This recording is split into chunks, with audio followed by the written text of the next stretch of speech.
Ma'asyiral muslimat yang dimuliakan Allah Azza wa Jalla, salah satu jenis orang meminta kepada selain Allah adalah orang-orang yang datang ke dukun. Dukun itu, Bu, baik sifatnya tukang ramal ataukah tukang santet dan tenung, ataukah dia ahli nujum dan yang semacamnya. Praktek-praktek mereka itu semua berkaitan dengan istikhdamus syayatin, meminta pertolongan dan bantuan kepada setan-setan dari kalangan jin. Mustahil kalau seandainya dukun kok punya kesaktian kemudian tidak bekerja sama dengan jin, berarti kesaktiannya itu trik sulap.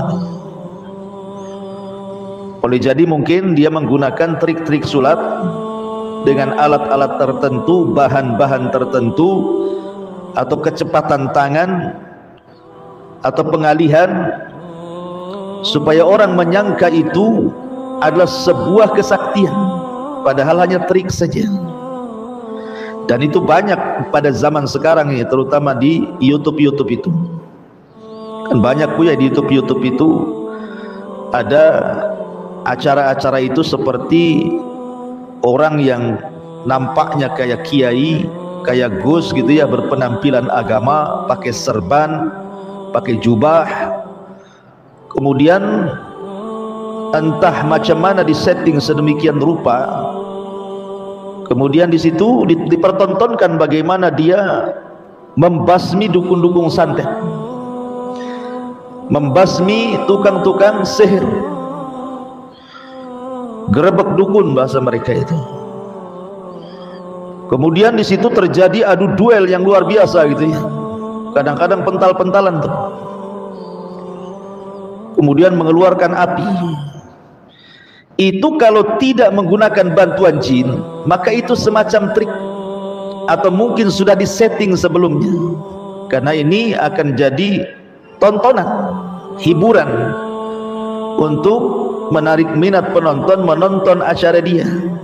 Ya, tentu tidak lain tujuannya karena ingin syuhrah, terkenal, atau mungkin tujuannya ingin supaya banyak netizennya ya, subscribe-nya, akhirnya kemudian mendapatkan keuntungan dari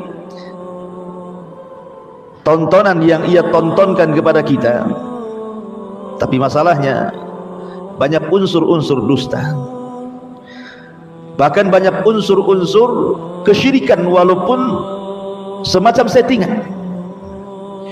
Kemudian juga ada unsur-unsur istihza billah, mengolok-olok Allah Subhanahu wa taala dengan membacakan ayat-ayat Al-Qur'an, salawat-salawat Nabi sallallahu alaihi wasallam, tapi praktek yang dilakukan tidak sebagaimana yang diajarkan Nabi sallallahu alaihi wasallam. Itu kalau memang tidak menggunakan bantuan jin, pasti di situ mereka akan berdusta.